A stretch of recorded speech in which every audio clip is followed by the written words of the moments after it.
Greetings of peace and love, everybody. My name is Hotep, coming back at you with another episode, another segment, broadcasting on behalf of the number 13, SignsAstrology.com. Listen, people, you can't save everyone. Sometime when you choose a path, there's only going to be a select few people to walk down that path with you. Many people have heard me say this hundreds and hundreds of times. However, I got to do another video, another episode, another segment talking about it. See, people take astrology, the life of an astrologer, and just being an astrologer and just being into that whole culture as a joke.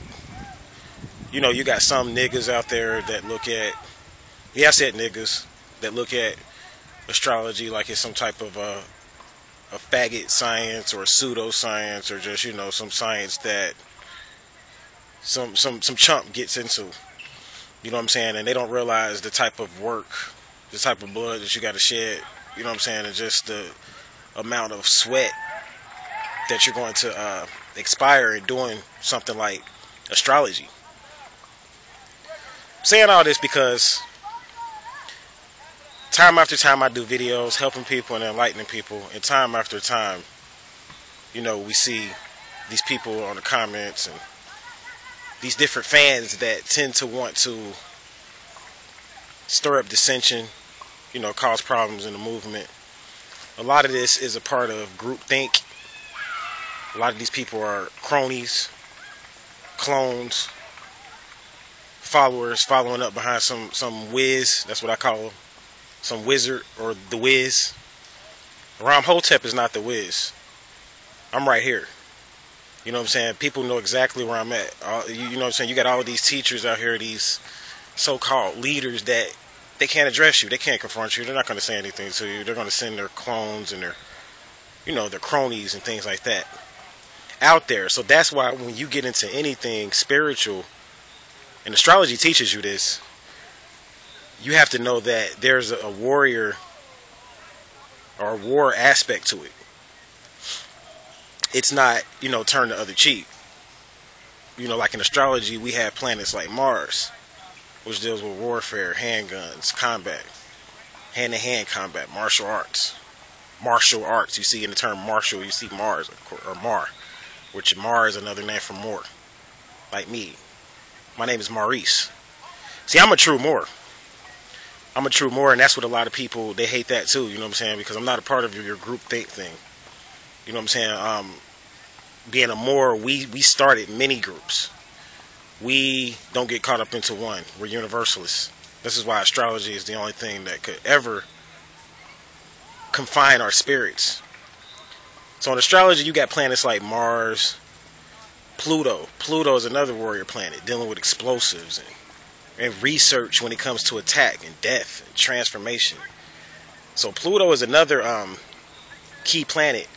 You know, when you talk about some of the darker aspects of astrology, then you got the dark Lilith, which is the manipulator. You know, the female con artist of astrology. That's dark Lilith. So you got a lot of planets that are very dark in astrology. I mean, you have Uranus. Uranus is a rebel. Sometimes a dark rebel. You know what I'm saying? A radical that can take information and fuck you up with it. You know what I'm saying? So you got Uranus or whatever. So you got a lot of stuff going on in astrology. And this is why I don't get religious and I don't get like real spooky when it comes to just dealing with people like in the spiritual arena. Like I deal with Christians, I deal with Muslims, and all different faiths or whatever. And like a lot of people in these religions, I mean, they know that the warrior and the combat aspect is very much a part of the whole thing about teaching and spirituality and all that, but you know, like a lot of them, they try to keep it a secret, and you know, they'll try to sneak up on you. However, Hotep is more of an outward warrior. So like I'm into the occult, and occult means hitting the secret. However, I teach the occult, so I expose the secrets. Like this is what Hotep is here to do. Like I got Sun in the 8th house.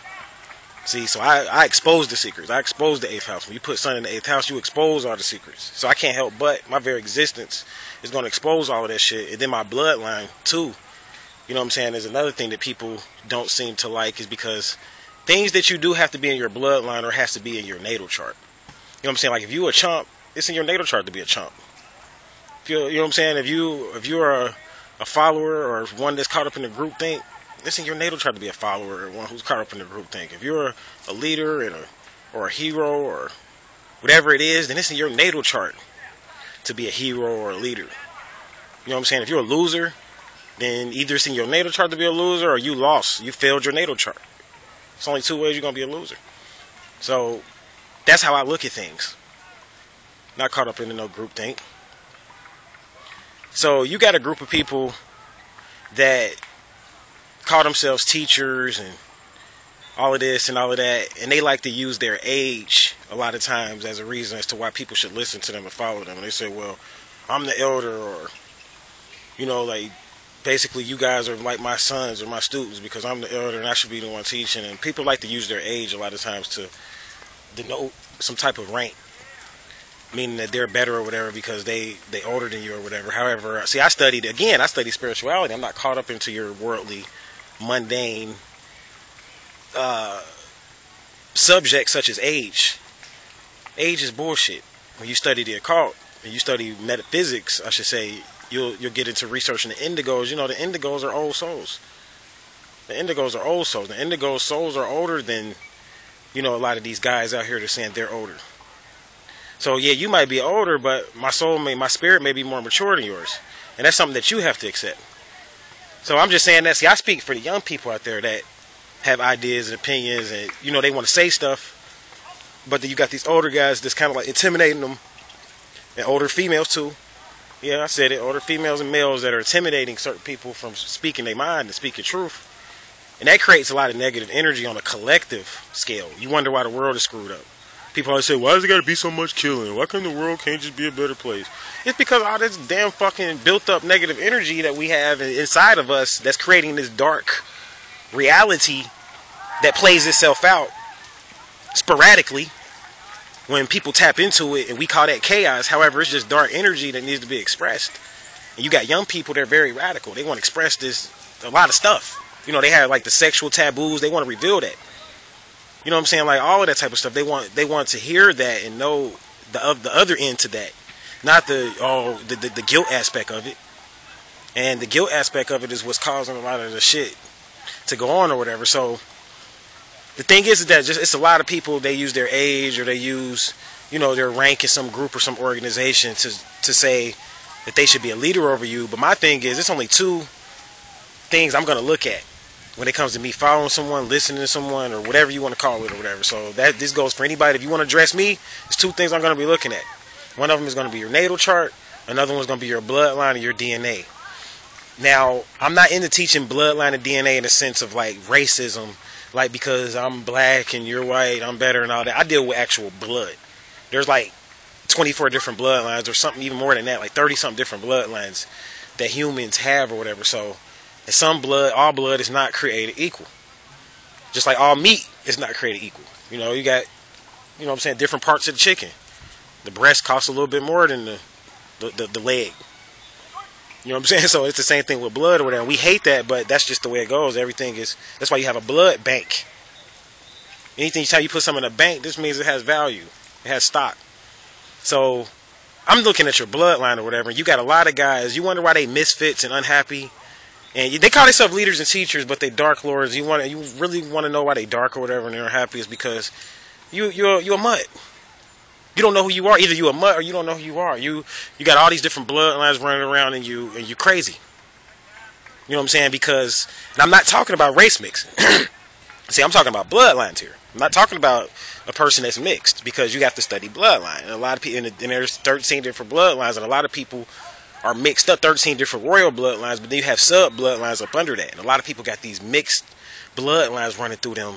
And you wonder why you unhappy, and you know, every time somebody's saying something positive online, you got that person that just has to be negative. It's because it's in their DNA to be negative. They're losers. You don't get it? It's in their natal chart. They got negative aspects in their natal chart, and their natal chart is so fucked up, it's so misconfigured that there is really no saving them. So you can't save everybody. Sometimes you save a person by showing them their bullshit and giving it back to them. Sometimes that's saving a person. What I mean by that is sometimes you save a person by whooping their ass. I use that for an example. Like, you see a person that they just like to start drama, like a bully, right? They just always like to start drama. This is something I dealt with. I whooped a lot of bullies' ass when I was like younger or whatever, because I was the guy they thought, they could get over on, you know what I'm saying, for whatever reason, I guess because my personality, but, I always knew martial arts, so I'm like, you test me, you're going to probably fall and possibly die, you're definitely going to get put in the hospital, but, it was like a time or whatever where like a bully would try to like approach me or mess with me or whatever, and I would be the one to have to whoop the bully's ass. And that would be me redeeming the bully. That's how I look at it now. Like, I redeemed him. You know what I'm saying? Or her. Like, if it was a female and you were approaching, girls always bothered you or whatever. Like, ugly bitches always just seem to bother you because they're not happy with themselves because they're ugly. And a lot of times they're ugly because, most of the time, because of the way they think. Beauty is based upon thought. When you start thinking different, you start looking different. I remember when I was a Muslim, and when other Muslims would take their shahada, which means to accept the faith of Islam, they would come in looking one way, like older Muslims, because I was young when I took my shahada, like I was a teenager. And they would come in looking one way, and then once they took their shahada, started to think different and, change their diet and started to resonate with different energy, they started to look different, started to look better. I've seen ugly people look attractive. Like, they may have came in looking ugly, but then, you start to learn different knowledge and wisdom and put that in your head, and you start to look, you start to transform. So that's kind of like what happens or whatever, but then you have an opposite effect of that. Is some people, they look ugly. They think ugly thoughts. Their life is fucked up. So you're just ugly. You know what I'm saying? Or you got this mixed bloodline. You're not happy with yourself. You know what I'm saying? Because you're confused. Because your bloodline is chaotic. Your natal chart is chaotic. So you can't save everybody the way that you think you're going to save them. You can't get everybody to eat a healthy lifestyle. You can't get everybody to become vegan or whatever. Because some people in their bloodline to eat meat. That's what their ancestors did for so many generations, and they locked. See, DNA has what's called a code. Like, we talk about DNA code, and it can lock on you. And you can unlock it and decode it, but a lot of people, they're not decoders. They're not into that. People are in linear. They're in a box. So the thing is that these people are locked into their DNA, and there's no changing them. You can't save them because their DNA has them. Or some people are locked into the negative configurations of their natal chart. And they're such, we call this being on your lower self, or trapped into the lower aspect of yourself. Some people are trapped. And the only way you save them is by freeing them. Sometimes you got to free them by giving them their shit back to them. So you can't save everybody. You can't save everybody. And you can't even listen to everybody. You know what I'm saying? Like, question these people's bloodlines or whatever. These people telling you that they, you know what I'm saying, supposed to be some pristine teacher or whatever. Like, who the hell are you? Where do you descend from?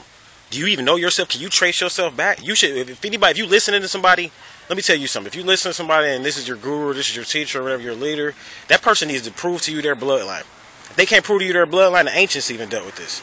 Don't listen to shit that they got to say. If they can't prove who they are and their bloodline, don't listen to them. Period. You know what I'm saying? So if a person can't demonstrate their star origins to you, their star heritage to you, don't listen to shit they got to say. All of these people out here talking about, I read some comment where somebody was asking me, is somebody, I don't even know how to pronounce this guy's name, but it's somebody on YouTube, my father or some shit. Like, listen here. On a spiritual level, as far as when you deal with this astrological information and all of that, I'm the father. I'm the father when it comes to that. You know what I'm saying? Because you have these guys on here, and people get caught up on numbers and all of that. I don't care how many views you got. My history, you can go back into my history. You know what I'm saying? If I didn't never acknowledge you as one of my teachers, then I don't know you. You know what I'm saying? Like, if I never acknowledge, if you didn't have a Bay or L behind your name, you probably weren't none of my teacher. Like, period. I'm not getting taught by anybody unless you have certain credentials in your blood. If you can't trace your bloodline back a certain kind of way and I don't know who you are, you probably weren't my teacher. So I don't know who you are. You know what I'm saying? So, and therefore, you're not, I can never be none of these people's sons. Never. I'm the father.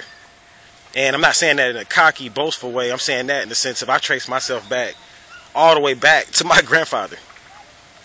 All the way back to my grandfather. You know what I'm saying? Even with this teaching thing, I'm saying I could trace myself back to my grandfather. So I'm the father. You're not none of that. We don't know you. You know what I'm saying? We don't know your real name. You don't know your attributes. So just saying all that to say you got a lot of bogus people out here. Keep your eyes open. Keep your ears open. Keep your third eyes open. Like I said, when people come at you, they need to trace themselves back. Like, who are you? You need to question people's credentials and who they are in their background and their bloodline. Before you even when you go, like, they say, like, even when you go to court, you know, the judge has to prove his nationality, his bloodline, his background. See, this is stuff, but even if it goes further than that, these people on YouTube, these people talking about being teachers, who are you? And you guys are swearing to them. So I'm saying this to the people that swearing allegiance to these guys. They can do what they want to do, the guys themselves. I don't care. Like you yourself, you can do whatever you want to do. You know what I'm saying? But I'm talking about these people that follow these people. Like, person can't prove their DNA. They can't demonstrate their natal chart. That's what we call it, demonstrate yourself. You can't demonstrate yourself, don't listen to them. So, I'm going to go ahead and shut this video down. Just a brief episode, a brief segment. Ram Hotep, like I said, is the father. I know who my father is. And that's what I know who my mother is. And I'm not a bastard. You see what I'm saying? That's what a lot of people out here don't realize. I'm not going to go into too much of it, but a lot of people are bastards. They can't trace themselves. And I'm not talking about because you know who your daddy is. I'm talking about on a deeper level. You call yourself spiritual, but you can't trace yourself back to your patriarchy or your lineage or your matriarchy. See, I can trace myself back on both sides. I know my matriarchy, my patriarchal line is royal. My matriarchal line is royal. So I'm a king. I can never be your son. So I'm going to go ahead and shut this video down. And until we meet again, peace.